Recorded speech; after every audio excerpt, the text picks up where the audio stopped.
میرا نام زوار احمد ہے اور میری کہانی کا آغاز میٹرک کے امتحانات میں ہوا۔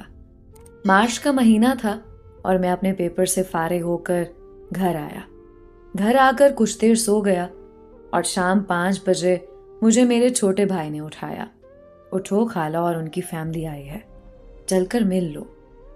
مجھے یہ سن کر بڑی حیرت ہوئی کیونکہ میری خالہ تقریباً کوئی 6 یا 7 سال بعد آئی تھیں۔ اس کی وجہ یہ تھی کہ میرے والد صاحب کے تعلقات میرے نانا ابو اور ماموں سے کچھ ٹھیک نہیں تھے، اس لیے ہمارا بھی آنا جانا روکا ہوا تھا۔